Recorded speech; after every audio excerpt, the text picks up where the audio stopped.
Somebody's watching me. It's my anxiety. Shit. Why? Why, Abdul? Why? Yung ba yung tearing me apart. Abdul? Yung ba yung parang most hated song of 2025? Hindi, ewan ko. Kasi nag-trending naman yan sa pucha ng TikTok. sa Instagram din eh. Nagtatrend siya dun nung mga mid-2025. Di kasi di ba yung original nga nun? Yung somebody that I used to know. Ni Gotye. Yung Somebody That I Used to Know ni Gotye. Nagkaroon ng cover. Yang kanta ni Duechi. Duechi ba? Duiki? Hindi ko alam eh. Hindi ko siya kilala. Duechi Anxiety yung title. Tapos ginawa niya tungkol sa kung ano mang misery ng kung ano man. Hindi ko naman ilalam yung lyrics sa pinagdadaanan niya or something. Hindi nakakasar kasi doon sa kantang yun. Yung intro nun, parang ito yung dati kong favorite song para akala mo ni-revive. Akala mo si Gotye yung kakanta tapos biglang, somebody's watching me. It's my anxiety. Imbes na yung lumabas, now and then I think of when we were together. Legendary ba siya? Diba? Dati kinakanta natin dito yun sa show na sa show na to, kinakanta natin yan Hindi kasi ang dami ko nakita doon gumawa sila ng content tungkol dyan. Yung, halimbawa, yung setup, tumugtog sa radyo nila. Yung song na yon. Tapos biglang, instead na si Gotye yung marinig nilang kumakanta, si Duichi. So magagalit sila. Tapos nagwawala sila. Sabi ko, understandable. Pero imagine that, recording artist ka, nagpakahirap ka, nagpupuyat ka sa recording. Yes. Only for the people to hate on your song and you. Di ba ang saklap nun? Yung pagsulat ng kanta, hindi rin biro Oo naman, gagi. Diba? Di ba nga hindi lang isa ang writer multiple sila masisisi mo ba sila sila yung consumer Pero kasi dapat gumawa ka na lang sarili mong melody. Actually ito nga yung tanong ko bakit kasi nila ni-revive ng ganun? Di ba parang insulto dun sa original Ang daming nagko-cover na na di naman kaganda. Ako hindi ako against sa pagko-cover or sa mga remix ng films ganyan. But do it right. Give it something more. Kumbaga fan art, gawin mo na sarili mong style. Sarili mong take. So what's your take? De joke lang. Saka na natin gawin yan, nabibigla ka And ito kasi ang sa akin lang din kapag magko-cover ka ganyan, magre-revive ka. Sana meron ka ding punch dun sa ginawa mo. Okay ba? Kagaya nung cover ni Seal ng Fly Like an Eagle. Kailangan sabihin mo ng maayos yung title baka maging maging racist. Yung ginagawa ng New Found Glory. Oo, dati. May appeal yung cover nila May sarili silang atake, ganun. Tsaka yung Pop Goes Punk. Natutuwa ko doon sa album. Gago, dati sikat na sikat yan, yung Punk Goes Pop. Ayun. May volume 1 to 79, 69, di ko alam. Tapos siya, for like years, patok siya. Patok pa rin, hanggang ngayon ba mayroon pa din? Wala na, eventually. Wala nang Punk Goes Pop. Parang nag-die down na, parang dubstep. Nakakamiss din kahit pa paano kasi, yung dubstep. Kasi pangalan na may AI ngayon na kumakalat na ginagawang rock lahat ng madali na lang yun. Madali na lang kasi. Madali na lang sa songs yun. Kasi tinatangkilik ng tao. Hindi, actually, kapag una mo siya mapapakinggan, ayos to Pero pag nalaman mong hindi totoong tao, yung kumakanta, yung tumutugtog. AI pala. What the hell? May inis ka. Lalo na kung purist ka, ayaw mo sa AI. Tangin na talaga nitong AI, tumaas yung presyo ng mga RAM. Kaya nga Tsaka ng SSD. Halos doble. Fuck you, AI. Fuck you, seriously. Yung 2.4 na or 2.5 lang na RAM, nasa 4K na ngayon. Meron nga 800 pesos lang worth. Naging 1.7. Putang ina. Naging 1,700 PHP. Bad trip, puta. Buti pala nakabili na ako ng SSD years ago pa. Yun nga, ito na lang, siguro masakit sa bulsa ngayon. Kasi, pag nabili mo siya ngayon, at least ngayon. Kasi for next year, 2026, mas mahal na daw. Mas mamahal pala. Mas magmamahal pa kasi yung manufacturers nagkukumahog na rin Sa demand. Sa demand. Tumaas yung demand kasi. So, ayun, tataas din yung presyo. King inang yan. Wow. Yun yung... Huwag na tayo mag-computer. Yun na lang yun. Minsan nga, naiinis na ako sa technology. Parang tayong sinasuffocate. Alam mo yun? Parang binibigyan ka ng reason na huwag nang sumabay. Oo nga. Parang... Lalo na sa, di ba dati naran ko na to yung sa mga games, lagi nilang tinataas yung quality, yung standard, tapos yung GPU mo, yung kung ano mga component mo kailangan mo mag-adjust. Sa computer, kailangan mo i-adjust din, i-upgrade. Bullshit. Nagiging expensive na yung technology. Nasaan na yung enjoyment doon? Namimiss ko pa yung analog na computers yung family computer na lang ulit. Retro games talaga. Retro games. Retro games talaga, patok. Ano na lang yung... Timeless. Yung Unburnic. Yun na lang yung... Mga Castlevania na lolo. Yung 800 games in one console. Ganun na lang. Lang. Tanginang yan. Bullshit yung game industry ngayon. Nakakainis eh. Wala magpipisi sa 2026. Balik loob tayo sa PlayStation 1. Kahit ang sakit sa bulsa nun kapag yung sa tawag dito, sa electricity consumption. Gagalakas magpaputok ng kuryente nun. Tsaka alin, yung PS1? PS1, Lalo naman yung computer kung upgraded lahat ng mo. Sa bagay, Lalo, GPU pa lang. Sa GPU din pala, Pero kahit na, ito yung ayokong aspeto ng ng technology nga. Mahal. Bakit ang mahal? Nawawala na yung enjoyment. Tsaka bubudulin ka pa. Gusto mo laruin to, di ba? Mag-upgrade ka na. Sige na, alam ko gusto mo. Ang ganda ng gameplay kaso yung GPU mo. Basura Nakakainis no? Hindi siya, it's no longer fun. The more I look into it, parang abyss na siya Parang the more you look into it, it stares back at you. Wow. Welcome to the darkness. Anyway, tawag dito, Frank, meron ka bang mga nabanggit ko kasi yung yung darkness So, naisip ko yung childhood. Meron ka bang specific na childhood nightmares? Childhood nightmares? Hindi ako, simulan ko na lang. Sige. Ikaw, sige. Gaya ng? Simple lang to Weird to Pero dati, nung bata ako, natatakot ako sa mga Takot ako sa mga hagdan na madilim. Yung sobrang taas niya, kaya sa baba niya, sobrang dilim. Ganun. Parang may kukuha sa'yo. Parang may hahatak sa'yo, yung hihilain yung legs mo, ganun. Ako dati, takot sumilip sa ilalim ng kama ko. Sa higaan. Tingin ko common yun Yun yung common nightmare. Yung parang pag silip mo, may nakatingin sa'yo. Tangina nga ito yung pag nakakita pa ako ng yung mga Japanese horror. Na-imagine ko meron din sa bahay namin. Lalo na sa Ju-on, sa The Grudge. Yung pagtalukbong niya, tapos nandun. Ang ina mo. Ganun talaga ako. Nung sinday, nagulat ako. Dati nakwento ko na rin to yung sa Shutter. Yung sa yung Thai horror naman. Magaling sila sa horror talaga, yung mga Asian people. Gusto ko makakita ng horror galing sa sa Arabic world. Kaya sa India. Sa India. May horror bang India? Parang wala Tingin ko meron pero more on sila napansin ko, more on comedy. Comedy drama. Kasi mahirap yun kasi formula ng Indian films, may song and dance number Paano yung kasagsagan ng horror scene biglang may sasayaw? Nakakatawa nga yung mga dance number nila. Gaganunan yung mga multo. Hindi mo masaseryoso, di ba? Tapos pa ba? Yun nga, balik tayo sa childhood horrors, childhood nightmares. Yung kapag sa bintana. Alam mo yung, dati kasi bumibisita kami sa province sa mga antique na bahay. Mga ancestral house. Putang ina. Ito talaga hindi ko kayang tingnan to Yung kapag gabi na, tas bukas yung bintana ng antique house.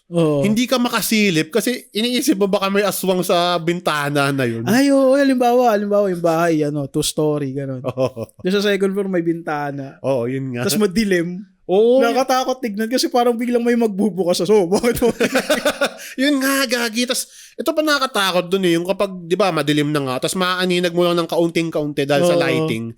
Yung Silhouette. Yung puno, Oo. yung mga dahon-dahon ng puno, nakakatakot ang puta.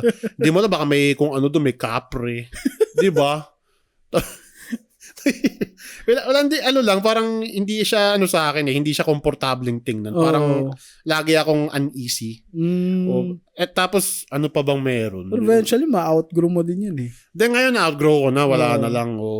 Tangin na, kahit mag-ano pa ako dyan sa bintana na yun eh, magpakita ng puwet. Ikaw, ano pang, meron ka ba? Meron ka? Wala naman na. Wow, ang tapang mo naman.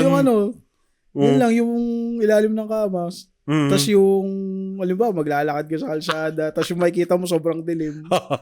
Ganun lang. Oo. Gagi, halimbawa, pinabili ka ng nanay mo, tapos pabalik ka na ng bahay. Pinabili ng ano? Pinabili ng kung ano man. Kung anong ipabili sa'yo. Tapos gabi na, tapos pauwi ka na. Tapos makikita mo talahiban, matataas yung puno. Gagi, nakatakot. Tapos yung poste, walang ilaw. O kaya meron man, nag-flick lang siya ng gano'n. Alam mo, bad trip ako dun. Natatakot ako sa ganun eh. Yung flicker. Yung tingin ko kada flick niya, biglang may lalabas. Ganun nga. Straight out of horror movie. Ngayon nga, dun ako takot ngayon pala. Hindi ko na-overcome yun. Yung maglalakad ka ng madilim? Kasi minsan diba, pag pauwi ako gabi na, nagbabike lang ako, tanginang yan. May madadaanan akong isang light post na sobrang unreliable.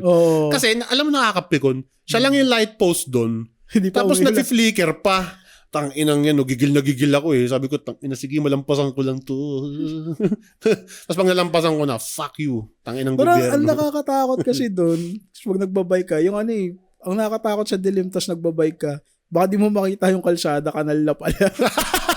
Diba? Yun ang nakakatakot. Kahit may ilaw ka. May muntik na mangyari sa akin ganun, pero may ilaw naman ako eh. So, naaninag ko pa. Pero gago, malas mo nun. Tsaka, isa pang nakakatakot dun, baka may masagasakang ebak. Taina niya, naalala ko yung nag-bike tayo pa UP, papunta akong Katipunan. Di umaahon ako. Pag hinto ko dun sa pakitan ng Katipunan, may tayong gulong. Di ko alam paano re-remedyohan eh. Buti na lang, dun sa bakanteng gas station packet ng Katipunan, may nagdidilig ng halaman na guards. Okay. Kuya, pwede po Pahiram? Oo. Nangyari, nataihan yung... Nataihan ako eh. Awkward. Tinignan ko lahat kung pati ako meron. Saan ba galing yun? Alam mo, nakakapikon talaga yan kasi pag nadaanan mo sa dilim, yung tae, tangina, wala kang choice eh. Kung nakakotse ka, sige, safe ka pa eh. Pero pag nakabike kasi, gagi. tatalsik kasi sa iyo yun eh. Baka sa likod ng bike mo, tumama yung, nagulungan ng nagulungan mo yung tae sa rear wheel. Tangina, bad trip yun eh. Kasi baka may chance na tumalsik yun. Tumalsik sa'yo. Lalo nakapagbasa pa yung tae, no? Ayoko pa naman maglagay ng fender sa likod. Napapangitan ako. Alam mo, nakakatakot. Oo nga. Alam mo, nakakatakot pa dyan. Baka tae pala ng tao yun. Sanay tayo sa tae ng aso sa kalsada, di ba? Pasintabi sa mga kumakain ng lunch or dinner dyan or breakfast. O nagbi-midnight snack. Meron nga akong isang kaibigan. Nag-night ride kami. Papunta kami ng Eastwood. Pagdating namin ng hindi pala Eastwood, sa may Bridgetown. Pagdating namin tatlo sa Bridgetown, amoy tae. Sasabi namin, bakit kaya? Tapos nakita namin may mga tae yung gulong nila. Yeah. Dalawa sila. Tapos yung isa, parang hindi siya convinced na tae yung nasa gulong niya. Akala niya putek. Ang ginawa niya, nilapit niya ilong niya. Tapos sabi niya,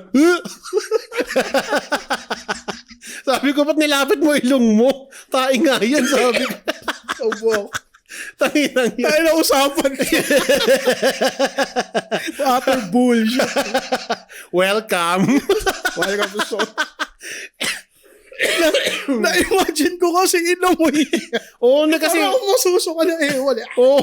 Nung nilapit niya, pag diba, parang 1 centimeters na lang yung millimeters. Hindi, 1 centimeter na lang yung pagitan ng ilong niya tsaka nung tae. Sa gulo. Saka lang nasabi na, Yun yung highlight nung gabi na yun eh. Ang kulit. Hindi kasi hindi siya na-convince. Night ride po mo. Tawa kami ng tawa sa kanya. Yun. Alam mo masasabi ko ang kapag nagsastumble ka sa Jebs, it's a horror story. Oh. In its itself. Tayo na kasi. Oh. Anyway, pag-usapan nga natin to. Do you believe that thirst trap is just thirst trap? Ano yung thirst trap? Thirst trap Tito content. na sorry. Ikaw naman, para ka namang ginag-internet prank. Hindi, diba kasi marami na masyado yung thirst trap content. Na, yung mga nagpapaakit na babae. Yes. Hindi kasi, kahit doktor, kahit nurse, ganun na yung ginagawa. Sabi ko, ano to? Did you step so low? Alam mo pong may doktor na nagte-thirst trap, huwag ka maniwala sa sinasabi nun. Oo nga. ewan ko, parang ayoko sila seryosohin pag naggaganon. Pwede naman sila mag-state lang ng facts magsalita lang sila sa harap ng camera, di ba? Purely medical purposes lang. Oo, di ba? Kasi doktor ka Doktor ka ba talaga? Yun pa. Minsan nagpapaisip ako Hindi, tsaka hindi lang yun. Kasi marami kasing, patok talaga ang thirst trap. Sa mga normie. Hindi lang sa normie. Kasi kahit ako nabiktima ako Tangin na hot neto Tapos biglang, tapos na-realize ko, ang exhausting na neto Tapos pag nakakita na ako, papansin lang to Siguro na-outgrow ko kagad siya. Tsaka basically para siyang parang new wave of porn addiction. Yung thirst trap. Kasi kaya nga thirst trap kasi may teaser Kumbaga parang parang alam ko uhaw ka pero habulin mo? Di mo to may inom. Parang tama, ganun nga. I know you're thirsty but you can't have this. This pussy ain't gonna pop for you. Ganon. Yung mga salitaan ngayon This pussy ain't gonna pop for you. Mga pauso. Hindi, tsaka rin nga, hindi na siya it's very exhausting to look at. Tapos at the same time din, hindi siya, tawag dito, hindi siya good for the long run. O kasi eventually, hindi siya good in the long run pala, sorry. Kasi siya katagalan, tatanda din yung mga babaeng nagpapasexy na yan. At saka imaginein mo, pagtanda nila, mapapanood nila yun. Yeah. Oo nga para sila umumoy na tayo. Hindi kasi may mga may mga insecurities din pala sa katawan yung iba sa kanila. Actually, mga ganon. Mga insecurities yun na hindi nag-heal. Hindi, tsaka tanginang yan. Hindi ko pa gusto sa kanila. Parang gusto pa nilang pagkakitaan yung pagkauhaw mo. Gusto nila mag-capitalize dun. Napaka-dystopian nun. It's like a futuristic nightmare. Tawag ko sa mga ganyan, mga alipin ni Meta. Oo nga actually. Sa Instagram, sa FB. May nakita akong ganyan content creator siya. Tapos parang sinishame niya yung mga nagtatrabaho. Okay. Na, makakong ka na dyan, magpapasiklab ka pa sa amo mo, tapos sasahod ka ng quincenas katapusan, ganun. Oo. Tapos ako parang who the fuck do you think you are para magsalita ng ganun sa working class? Tangin na ikaw nga, aliping ka ni Meta Oo nga, no? Pag walang Facebook, wala kang kita At least yung nagtatrabaho, pag tanda niya, kung may insurance siya, may siya, may retirement siya, ikaw. Diba? Yun pa, akala kasi nila sila parang nakaangat na porke kumita lang. Porket kung magkukumpara pa ng sahod na, itong kinita ko ngayon, sahod mo nung 2 buwan So what? Putang ina, at least siya, marangal siya nagtatrabaho. Ikaw, gumagawa ka ng kabulastagan sa social media para sa pera. Hindi kaya yan, technique nila yan para makapagpa-persuade. Parang yan mental gymnastics na tinawa, I way better than you kasi laki agad ng kinita ako sa Meta. What if pag wala ng Meta, saan ka kaya pupulutin? Yun nga. Basically, everybody on social media became whores for clout and engagement. Lahat sila mga whores. Yung nga naging whore na sila. Yun mga cloud chasing horse, ganun. Hindi siya exaggerated na word. Yun talaga siya naging whore ka for the clout. Tsaka ako naiinis lang ako sa mga nagre-ridicule sa working class. Anong masama sa pagtatrabaho ng marangal? Hindi kasi nga, they think they are better Tingnan mo in the long run, wala na yan. pag nag-crash yung Facebook, yung Meta, saan ka na? Di ba? Tatawanan ka lang. Diyan ka gagi, kailangan may ano ka pa rin, may experience ka pa rin sa 9 to 5 jobs. Actually, hindi nga ako bilib sa mga yumaman sa social media sa YouTube. Bakit? Hindi ako wala lang, parang after nyan, saan ka? Sige, may naipong kang pera, pero parang naalala ko yung sinabi ni Rob, doon sa movie na A Bronx Tale. Yung, sige nga, try nyo mag 9 to 5 job. Oo. Kasi, di ba, parang bine-brainwash ng mga gangster yung anak niya na, oo. Your father's, sa loser, ganun, kasi tatrabaho siya. Tapos, parang sinabi niya, sige nga, sila sa posisyon ko. Makapagyabang pa kaya sila. Oo, parang ganun. Oo nga, no? Oo nga, may point ka rin doon. Yung mga mindset na porket nakaangat ng konti, akala mo sino na tatrabaho ka pa rin sa edad mong yan. Hindi ko may problema, brother. Oo. Tingin nga nila, they are better, no? Tingin nila sila, higher being. Di akala kasi nila, pag sa mga superficial na bagay, pag marami silang ganun, angat na sila sa iba. Ayun nga, oo. Nakakaumay na rin talaga. Nakakaumay na rin kasi hindi siya nagbabago. Yun yung landscape natin. Alam mo, para sa akin, ang sukatan ng successful, kapag kontento ka kung anong meron ka. Oo nga, actually. Yun yung para sa akin. Ewan ko lang sa iba. Actually, nakaka-stress din kapag hindi mo na-reach yung gusto mo. Oo naman. Kasi kung may gusto ka, di gawin. Talagang pilitin mo yung sarili mo. Tapos pag kontento ka na, dun mo masasabi na, wow, tanga na. I mean, what I'm trying to say is, exhausting kapag hindi mo siya maabot. Pero pag naabot mo siya, gugustuhin mo pa ng mas better pa dun. Yun yung, siguro yun yung fatal flaw ng humanity. Yun. Yung parang, na-achieve ko nga ito ngayon, pero na-achieve ko na gusto ko pa ng something else. Yun yung pangit kaya kung kontento ka, yun yung success. Yun yung success, di ba? Siguro may mga may mga lalaking hindi kontento sa nila, sa kulay ng cam nila. Yung mga gano'n. O kaya nababawan sa mod tax nila. Gusto nila pineapple juice lang daw yun Utang ina. Gagawin kaya gano'n yung kulay ng cam mo RGB. Parang yung gradient. Oo, yung parang rainbow cam. Gago, lupit siguro nun, no? Napaka-rare species. Gagi, talagang pipilahan ka. Yabang mo, no? Hila lang, lahat naman makakatikim tapos umiilaw-ilaw pa. Galing nun, tangina yung colorful cam. Lupit. Matakot ka kapag Pili ka. Ganong kulay ng mod tax mo glow in the dark. Mas gusto ko yung glow in the dark. Yung kulay green. Artistic. Kulay green. Sa night lang naman kasi magkakasilbi yun di ba? Tanginang yun, ano kaya kung yung camo red lang talaga? What if yung metal shit yan, I come blood. Wala lang, lumabas lang sa bibig ko. Kasama, sorry na. Gago kasi utak ko minsan. Hindi, gago talaga tong podcast na to. Lagi. Hindi, pero nga ito nga, pag-usapan nga natin to. Ano bang meron sa RGB talaga, sa mga computers? Di ko alam Ano bang meron doon? Porque makulay lang, nakakaliw, may RGB. Siguro sa mga visual artists, mostly digital artists, malaking tulong sa kanila pag RGB yung Okay. Yung monitor. Kasi parang precise yung kulay. No, I mean yung yung halimbawa, kulay ng dildo nila, RGB, ganun. Akala ko sa monitor, sa computer. Hindi lang, saka sa monitors din. Di ko rin alam. Kasi parang kahit saan ako magtitingin ng gadgets, kailangan may RGB. Bakit? Anong silbi nun? Kasi yun yung main color, di ba? Red, green. Ay, hindi. Tama ba? Sorry? Yung sa color harmony. Hindi. Primary colors yun, di ba? Red, RGB. green, tsaka blue. Red, green, and blue, tapos nagbiblend sila sa isa't isa. Wala lang, kasi sabi ko, nung una kong nakita yun, sabi ko, sakit naman sa mata nito.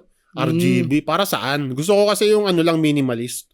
Yung halimbawa, gusto ko ng keyboard. Normal na keyboard lang, kulay black. Hindi yung keyboard na merong nagwe-wave na parang harmonic na colors. Ano yan? Wala, tito ka na talaga. Dude, kahit nung dati pa, hindi ko talaga trip. Ewan ko, may iba na gusto yung ganun setup nila Parang tanga, parang araw-araw Christmas. Ganun parang may Christmas light sa computer. Yan na rin gusto nila. Yun nga. RGB cam, no? RGB cam. Will you pay for that? Alok saan? Sa RGB cam? Gago, angas nun, no? RGB cam. Yung mga ganyan kasi may side effects yan. Oo, pwede. Para siyang matinding dose ng drugs. Ang side effects pala niyan, abnormal and enlargement ng ethics mo. Pwede, oo, gago. Nakakatakot nga. Para siyang buntot pero sa harap. Oo. Pwede nga, no. And then lang, parang na-bring up ko lang, tangin na kasi utak. Kung ano sinasabi ko eh. Hindi, pero may chance din na nga, baka dahil parang yung hinihil ng RGB yung inner child mo. Hindi kaya ganun. Alam mo yung statement na yan, hinihil ko lang yung inner child ko. Na-address ko na last episode yun, May iba kasi na na umaabuso. Kakahil sa inner child, naging spoiled brat. Hindi ko alam, pero pag nakakarinig ako ng gano'n, medyo ako na parang, gusto mo bilhin, di binili mo, ba't gina-justify mo pa na i-heal yung inner child mo? And siguro, it's coming from a place na nung bata sila, hindi sila napagbibigyan. Kaya nung tumanda sila, nagkatrabaho na, nabibili ko na yung mga gusto ko. Gusto ko, na-heal ko na yung inner child. Hindi, pero may iba doon parang ginawa nilang personality nila. Yun, doon ako napipikain. Parang, ginawa nilang nila buong buhay nila. Parang sa akin, parang OA na. Yun nga eh. Minsan kailangan mo silang i-call out. OA na. Tsaka ito pa nakakainis eh. Kapag sinasabi nila yan, gusto ko lang namang i-heal yung inner child ko. May accent pa eh. Nakakainis eh. Hindi mo na sabihin. Tapos, imbis na pinag-ipunan, mangungutang. Yun lang. Tapos, yun lang. May mga ganun na, para sa luho, para dyan, mahilang inner child, nangungutang. God. Diba? Yun yung pinakamasaklap, no? Tangina, gusto mo nga i-heal yung inner child mo. In-stress mo naman yung adult side. Yung adult mo. Naabuso naman yung adult side mo. Yung adult version mo, whatever. Tapos mababurnout ka sa buhay. Hindi, gagi yun talaga. Hindi ko magets yan eh. Bakit ka uutang para sa luho? Sobrang lala na nun. Yung parang maling-mali na. Sample sa bike. Di ba yung mag-upgrade, bibili ng pyesa na ganito. Puta. O kaya bibili ng pyesa sa PC nila or gusto nila ng bagong bag. Uutangin pala nila. Tapos, ang malapit pa nun, napag-usapan namin ito na isa kong friend kasi napansin daw niya nung, siguro mga early 2020s to, nung pandemic and all, biglang ang dami daw nagsisibilihan ng mga gadgets. Tapos, di ba, madalas maririnig mo kapag dito sa atin sa Pinas, ang hirap ng buhay, blah, blah, blah. Pero pagdating sa luho, ang tindi nila gumastos. Di ba, may pambili. Tapos may explanation ako doon. Probably kasi dahil sa sa loan. O kaya sa yung mga home credit. Mga lending apps. Mga home credit. Tingin ko dahil doon kaya ang dami nagsibilihan ng gadgets. Tapos problem later. Gadget now, cry later. Daming ganun ngayon yung mga lending na mga virtual loan sharks. Scammer. Delikado yung ganun. Tangina, nakakatanggap nga ako ng text, aggressive Parang 24/7 nagte-text. Sabi ko, tangina nito mga block mo, i-block mo lang. Block nga ako ng block. May nagte-text naman na bago. May magte-text pa rin, ang lala Computer kasi gamit nila dun Ano yan parang kapalit ng Pogo yan Siguro, hindi natin alam. Pero puta, yung pagdating talaga sa finances, sablay talaga tayo yan dito. Yung pinaka-ayoko, yung mga yung magle-lending app. Ayoko nang hinaharas gagong kasi grabe mga haras yung mga yan Kupal yung mga yan Pati yung mga nasa contacts mo, sisirain nila yung buhay. Yun pa, may spyware sila na may access sa sa contacts mo. Hindi, tsaka meron din silang mga tawag dito, meron din silang mga strategy na parang gangster yung approach. Totoo. Yung parang sasabihin na ka namin. Sasabihin nila, kailan mo babayaran? Tapos may kwento pa nga di ba, nagbayad ka na. Ng kalahati lang. Nabayaran mo na pala yung kalahati. Bayaran mo na rin yung kalahati pa para tapos na usapan. May ganun. Pero malaki yung interest. Hindi kasi pag nakasingil sila ng mas maaga, mas makakakuha sila ng porsyento nila. Mga gago yung mga yan Dapat doon nire-read Dapat sa mga ganun kinaka-straight Tapos di-display mo sa sa Malacanang. Dapat doon yung inaw mga yan, yung kakapal mo Dapat yung mga yun yung back end ng PC nila. Durugin mo para hindi sila maka-operate.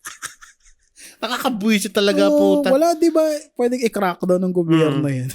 Tsaka ito pa ito agree naman ako dito yung statement na mas mura na talaga sa online kaysa sa Actually, sa physical stores. Oh. Ito naman kasi, no? Awan ko lang kung na-bring up ko na to noon. If I did, I'm sorry. Hindi kasi, nakakaasar minsan sa physical stores. Sasabihin sa'yo, sir, i-Shopee mo na lang, meron dun. Oh, may mga, Kapag, mga palihim, Oo. sir, pwede sa Shopee, mura lang yan eh. Oo nga eh. Sabi ko, ayaw mo bang kumita yung business ninyo? Oh, siguro, kulang na lang sabihin niya, tangina nung amo ko eh. Oo, baka ganun. Baka may grudge dun sa amo nila. Tanginang yan.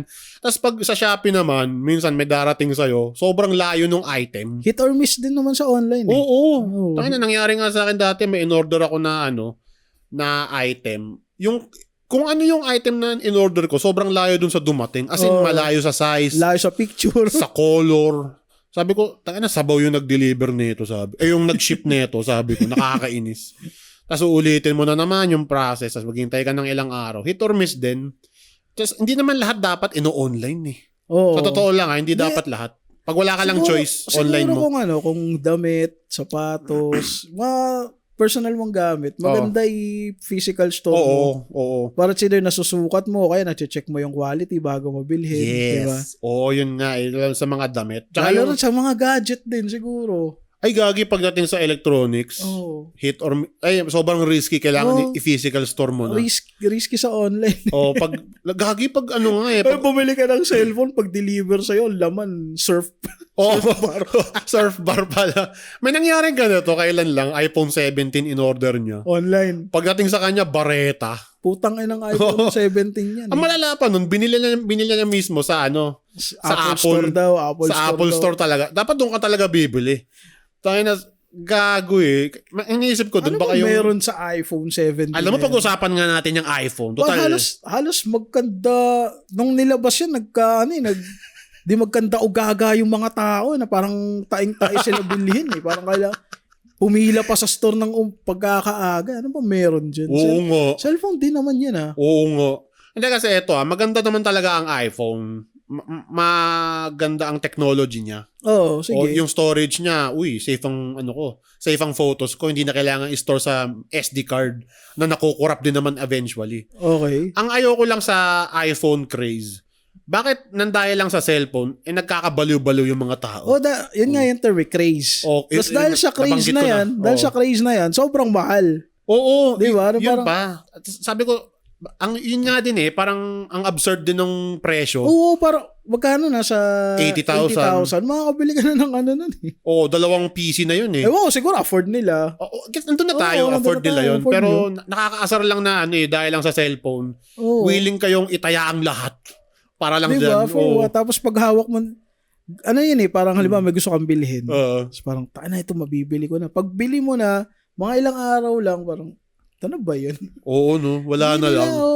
Oo, parang natanggal yung high mo. Oo, yung parang tumae, tapos nung natae ka na. Yun nga din parang ayoko lang yung sobrang silang nahuhook. Oo, kaya may iba na may iba na kahit hindi afford, yun nga, babalik tayo, mangungutang. Oo, para lang makabili lang ng ganun. Masagot yung luho nila. Oo. Tsaka ito pa yung ayoko yung ibang mga iPhone users, asshole din Oo. Kalimbawa, kapag Android ka, yuck. Android? Hindi ka naka-iPhone? Yuck, naka-loan. Siguro, yuck. Hindi ko alam kung saan nanggagaling yung yung logic nila na yun na kapag naka-Android ka. Yung my cellphone is better than yours. So fucking what? Oo nga, gagawin tagal kong nag-Android Ang ayoko lang sa Android yung kapag luma na, sobrang bagal na. Ganun. Kapag kapag may nakasalamuha ka na iPhone user, tapos sobrang matapobre, yun yung hinahanap kong word. Kadalasan kapag iPhone user ka, matapobre ka. Alam mo yung mga ganong mag-isip, mga yan hindi yung mayaman talaga Siguro nga, mga kasi insecure. Kasi mga mayayaman, pag bumili ng cellphone lang talaga. Pero sige, iPhone, kasi afford ko naman Oo. Pero yung ibang matapobre, yan yung mga nag-loan Siguro. Yan yung mga taga-London. Loan dito. Yan yung mga yung mga matapobre. Sabi ko na, sisingit mo yan Wordplay. Hindi, tsaka may kwento rin na, nag-match sila sa dating app. Tapos nung nakita nung babae yung lalaki na naka-Android phone. In-unmatch siya. Tapos iniwan siya dun sa dating spot. Sabi ko, what? Why? Di ba pwedeng afford ko naman talaga mag-iPhone, trip ko lang mag-Android? Gago. Tsaka, Ako nga, budget ko sa cellphone, below 10K, 13 to 14K, mahal na sa akin. Oo, ganun nga din ako. Ganun din ako. Putang ina, ako nga sinusulit ko yung yung phone ko eh. Pag sagad na talaga, hindi na gumagana. Sa akin, Yun na, tapon yung na. last phone ko, umabot ng 5 years bago ko palitan. Ngayon lang ako nagpalit ng phone eh. Sa akin siguro 6 years. Mura pa. Oo. Ano ba yung phone mo ngayon? Tecno Slim. Saan galing yan yung Tecno? Chinese? Gusto gan. Oo. Android din. Android. So, di ko niloan. Tecno nga pala, naalala ko. Sasabihin ko sa ano. Shopee Pay later ko pala yun.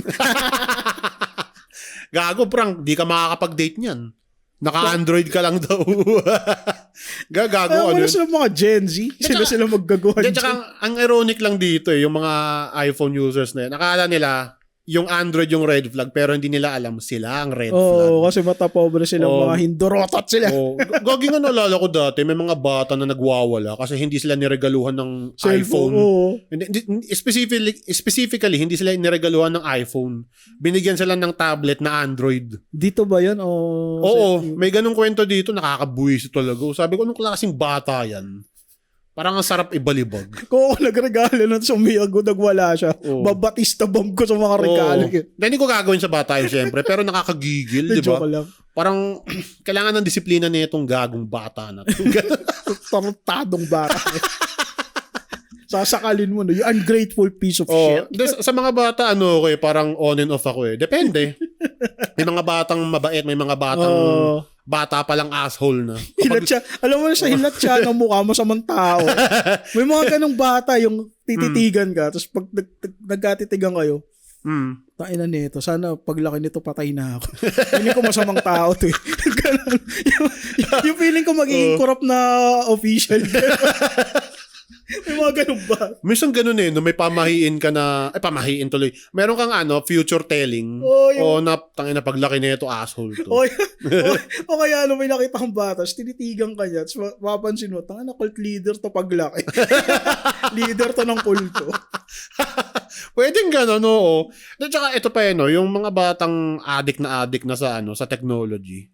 Yung tipong nakakabit na sa braso nila yung phone nila.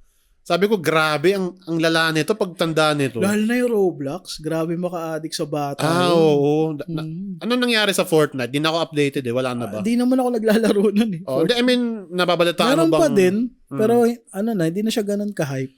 Okay. Kasi yung mga sikat na Fortnite player, hindi na yun yung nilalaro nila. Nagpo-promote na sila ng sugal. Sa bagay, oo. parang dito yung Mobile Legends, di ba? Yung mga sumikat na content creator through Mobile Legends. Nagpo-promote na ng scatter. Oo. Scatter ang puta. Sugal. Pangit ng term. Scatter. Saan galing yung term na yan?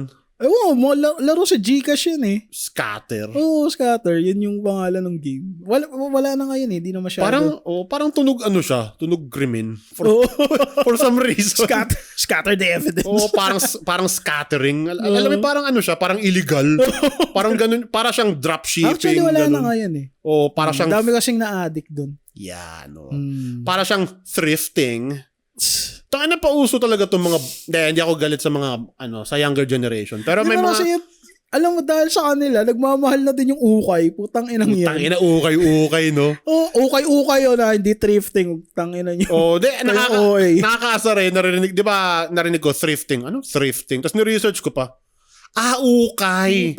Second hand na damit. Okay, sige. Pag-usapan nga natin tagal ko nag-ukay. Yun talaga yung nakasanayan kong term. Ngayon ko lang narinig na. Pag-usapan nga natin yan, Frank. I brought this thrifted jacket sa Anonas and it only cost 520.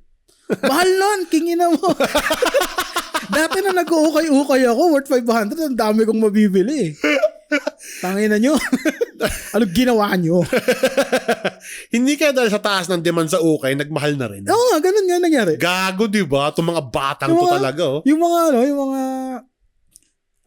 pag nakakita ng, itong brand na to, sikat to noong 1990s. Ganun. Tapos, yung mga tanga naman, i-overprice nila. Oo.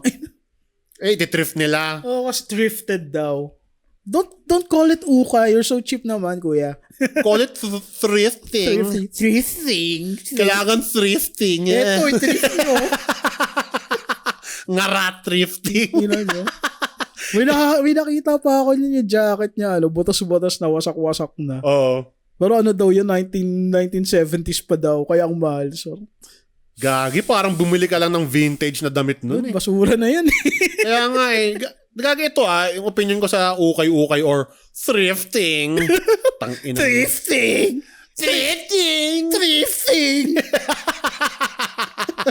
Gagong asshole natin, Frank. Hindi, ito yung honest opinion ko sa ukay-ukay, no? Or thrifting. Hindi kasi, nung una ako na-expose dyan, sabi ko, parang unhygienic to. Parang may mali. Actually, parang kadiri talaga sa totoo lang. Kaya pag bibili ka ng damit doon, huwag mo suotin agad. Oo, yun pa. Ibabad mo sa mainit na tubig. Saka kasi di ba napaka-hygienic dun. Una, hindi mo alam kung sino may-ari niyan, kung may sakit ba o ano. Mamaya galing sa bangka yan. Oo, di ba? Pwede. Actually, yan? Buhay pa ba may-ari niyan? Ganun. Actually, ang ukay-ukay, ngayon ko lang din nalaman. Illegal pala yan. Illegal ang ukay-ukay actually. Nakakalusot lang yan because of sa corruption sa Bureau of Customs. Oo nga. Widely known na to Widely reported. May law pala sa Pilipinas para masecure yung Pilipino sa disease na nakukuha sa mga ganyan. It is considered as illegal. Oo. Di ko na-search masyado, sorry. Pero kaya nakakalusot yan dahil may tinatawag silang safe economic zone ba yun? Basta ganun. Economic zone? Hindi, yan. Parang sasabihin lang nila na, itong mga second hand na damit na to, kukunin namin. Pero namin, i-recycle namin as new item. Pero hindi naman pala kasi yung mga nag-i-import ng ukay na yan, binabayaran nila behind the table yung mga nasa Bureau of Customs. Oo. Yan, yung mga second-hand na damit na yan dapat considered as raw materials. Okay. Para makapag-produce ka ng tela o ano. Kasi ipaprocess dapat yan. Okay. Ang nangyayari, imbis na gawing raw materials yan, pinapalusot na lang sa Bureau of Customs. Then, yun bibenta na nila. Okay. Kaya pansinin mo yung amoy niya, amoy aircon. Oo, amoy kulog. Amoy amoy sinako. Amoy sinakong lumang damit, ganun. Tapos nakakano yung mga bata ngayon, parang mas gusto nila ng ganun na hindi nilalaban sinusuot agad. Kasi nga, thrifting! Thrifting! Inartehan lang nila. Pero nalaman ko lang din this year na illegal pala yun. Sa Pilipinas, yung ukay-ukay. Kapag imported kasi, illegal. Pero kapag locally donated lang, nakakalusot pa Parang pwede pa. Kaya pwede mong i-declare na raw materials yan. Or donation lang. Or i-recycle. Yung sabi ko nga hindi pa rin nga siya considered pag donation. Hindi pa rin siya considered na ipasok dito. Kasi nga, may nakalimutan ko yung tawag dun sa law na may law para maprotektahan niya tayo sa mga disease na nakukuha sa mga damit na yan. Bakit di natin i-search? Oo nga naman. Oo nga. Hindi, pero sige. Ang tawag nga doon, illegal thrifting. Hindi kasi sa sa tawag dito sa Japan, may mga thrifting doon Oo, pero ewan ko sa kanila. Ano yung jurisdiction nila sa ganang klaseng trade. Oo, ito. Sinearch ko, is ukay-ukay illegal? Sabi, yes, technically, the commercial importation and sale of used clothing, ukay-ukay, in the Philippines is illegal. Under Republic Act number 4653. Okay, yun. 1966 pa to. Honest? Yan ito. To protect public health and national dignity. Yun. To protect public health and national dignity. But the industry thrives due to lax enforcement and loopholes. Yun. Corruption. Yun nga. Yun nga, cultural integration, embedded in Filipino culture ang ukay-ukay. Tama yun nga. May mga calls for legalization din. So yun nga, tama sinasabi mo na nga siya kasi nakakaloko rin Parang tambakan tayo ng pinaglumaan ng iba. Tapos masasacrifice pa yung health natin.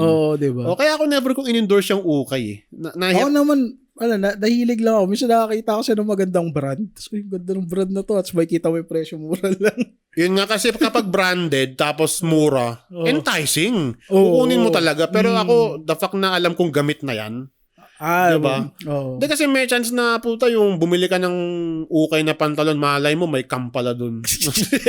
Kanino mo binabanggit yung cam na yan?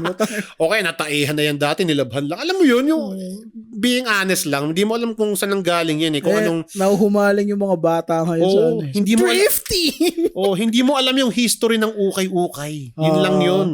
Kaya, di ba ang ginagawa ng iba, pinapakuluan pa ata yung damit? Kailangan yan. Para maano siya, matawag dito. Ma-disinfect. Ayun, ma-disinfect. Sabihin ko sana ma-desensitize. Disinfection. Kasi tayo na huwag mo susuotin agad yun. Kingina kadiri kaya. Oo, gagi. Siguro matatanggap ko pa kahit paano yung bag na ukay. Kahit paano lang Pero yung sapatos, iyo. Term na nga ng mga bata ngayon sa ukay-ukay, thrift store eh. Thrift store nga. Thrift store? Yeah! Kasi sa Amerika, may mga thrift store naman talaga. Ay, yung maayos. Yung mga garage sale. Hindi, thrift store talaga. Thrift store talaga. Sa kanila kasi yata local naman. Oo. Pero kahit na So, pero hindi naman araw-araw nag-ooperate yung mga thrift store dun eh. Sa pagkakaalam mo. Oo. Hindi ako sure. Hindi, pero lang talaga. Sobrang siya. I don't think it's a touchy subject eh. Talagang straight up illegal yan. Straight up. Pero dahil nga sa loopholes, maraming ukay-ukay. Corruption, mga lagay-lagay ng hindi ka ba mahuhumaling nun? Uy, t-shirt 5 piso lang. 50 pesos. Pwede na. Bureau of Customs naman talaga pinaka-corrupt na ahensya ng gobyerno. Well-known na yan Alam na ng lahat yan.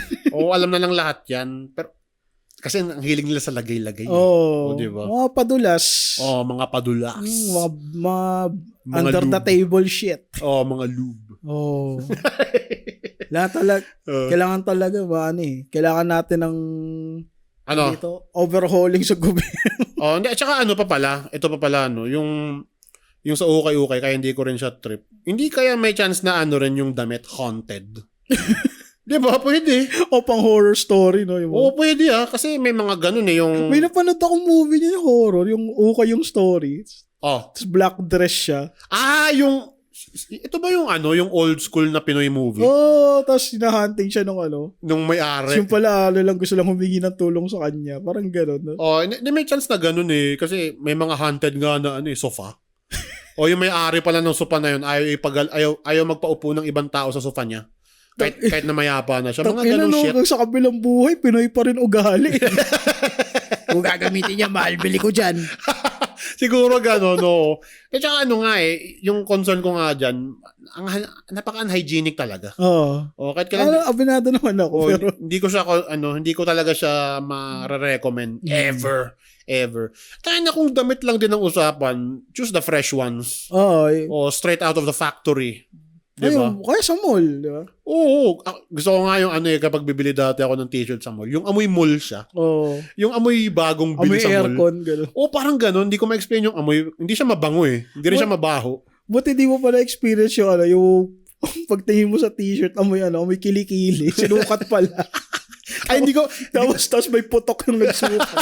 Hindi ko pa naranasan yun. Yung awa ng Diyos. Yung kapag nagsusukat ako ng t-shirt. Paano ba nila pinapabango ulit yun? Yung mga sales lady doon. Doon lang yata yun sa mall na yun. It's cocoverol lang nila ng plastic. Hindi, kapag sinukat mo na, diba, sa fitting room yung t-shirt, tapos ibinalik mo, hindi kasya sa akin. Syempre, may DNA mo na yung t-shirt na yun, may lawoy mo, pawis. May pawis na lang kilikili mo. Diba? So, paano yun? Paano nila pinapabango na parang fresh pa rin? Nilalaban kaya nila yun? Hindi, no? Kasi ako pag bumibili akong t-shirt sa mall, hindi ko sinusot agad. Nilalaban ko muna. Hindi, may sinusukat mo. Hindi. Tsaka hindi ko binibili yung sinukat ko minsan. Maghanap ako ng bagong oo. May new stock kayo nito. Ganun. Oo. Kapag sinukat mo, kasya. Hindi lang naman ikaw nagsukat nun eh. Oo nga. Ganun din ako pala pag kasya pala sa akin to XL. Pero kahit fresh siya out of the box of plastic, nilalaban ko pa rin. Malay mo naman. Ewan ko, makati pag hindi mo nilaban eh. Malay mo naman, nirepack lang pala. Mga ganun. May mga ganun. Doon ako may ukay-ukay ba na underwear? Ay, yan ang wag mong pupuntahan. So, meron nga. Meron. Pero fuck! Wag kang bibili doon. Holy shit! Ukay-ukay. Medyas, underwear, wag. Yuck! Tang-inang yan. Pati ba naman underwear? Inang yan. Hindi. Ako hanggang lang ako, t-shirt, jacket. pantalon yun. After ba ng conversation na to, mag-uukay-ukay ka pa rin? Ewan ko. Kasi pag ganun, magko-contribute ka pa rin sa problem. Kung may makita ako. O yun nga. Pero kasi, considered this illegal, parang nagdadalawang isip na tuloy ako. Huwag ka na magdalawang isip. At saka gagi, bilang mo naman ng bago sarili mo. Oo naman, bumibili ako ng bago sa sarili ko. Oo, bilang mo ng bagong brief sarili mo, di ba? Iyaw mo na yung mga bata dyan na nag-thrifting! Tanga na pag nakakuha ng sakit yung mga yan, kaka-thrifting nila. Tinan mo, magsisipag-sisi ang mga yan. I bought this jacket at thrift store. Thrift store! Tanga na para tayo nag-whistle blow dito Kahit hindi rin. Hindi naman. Public knowledge na yun Hindi lang siya well-known talaga. Public knowledge na siya. Oo. Tanga na ano kaya naging whistleblower ka? Hirap siguro ng buhay mo nun. Tago ka na tago. Oo, gagi. Pag nilaglag mo yung presidente, nilaglag mo yung kung sino mang higher up. Hindi, may mga may fact-checking committee naman Kahit na. Pero ano pa rin, delix pa rin. Tsaka parang heroic ka, oo. Pero at the same time, parang you're kind of a dumb person kasi nilaglag mo sarili mo. Di ba? Tawag ko sa mga whistleblower na ganyan. Yung mga legit, mga matatapang na tao. Legit atapang na tao. Legit na matatapang na tao. Kasi ang daming kwentong ganyan nag-whistleblow sila. Tapos maya lang, siguro months later, biglang may nag-assassinate. O kaya, mayroong isang journalist, ang pangalan niya, Michael Knowles ata. Ay, hindi. Iba yata yun, sorry. Nakalimutan ko pangalan niya Teka, search ko nga dito. Ang alam ko, parang kinonfront niya yung administration ng Amerika dati. Tapos, years later or months later, yung kotse niya naging out of control. Bumangga sa puno, tapos namatay siya. Ang kwento, Hindi, itong ang kwento Meron palang control minsan yung gobyerno daw sa kotse mo. Oh, shit. Tapos biglang naging remote control yung kotse niya. Binangga daw dun sa puno, namatay siya. Para magmukhang aksidente. Oo. Kasi parang may nag-run yata ng test, tapos sabi, may control dito sa kotse nyo. Di ba nga, sino ba yun? Sino yung IT na yun na nag-expose sa government ng US na... Oo. Kasi yung ginawang movie pa yung niya. Si Edward Snowden. Snowden. Yung in-expose niya yung surveillance. Yung surveillance na lahat daw may access sa social media. Yung gobyerno daw may access sa mo, sa camera mo. Sa camera ng laptop mo. Kaya, tas nakita pa yung laptop ni, sino to may-ari ng Facebook? Si Mark Zuckerberg. Si Mark Zuckerberg. Naka-tape yung yung camera ng laptop niya. Ito, si Michael Hastings. Ayun. Michael Hastings. Ang kwento kasi daw, biglang naging, di ba nagda-drive siya somewhere sa California ata. Tapos biglang na out of control yung, manibelian, yung pala, may nagko-control na iba. Ni-remote yung biglang, what? Kaya nilang gawin yun? Nakakatakot yun Hindi, siguro. Yan conspiracy theory yan. Conspiracy theory talaga siya, pero interesting, di ba? Interesting siyang pakinggan Yan yung mga yan yung mga conspiracy na interesting, hindi yung mga basta. Sige, sabihin mo. Yung mga pinibitin si Mars Ravelo daw sa Marvel. Gago, nakakatawa yung conspiracy theory na yun. Last time si Mars Ravelo daw ang founder ng Marvel kasi Mars Ravelo. What?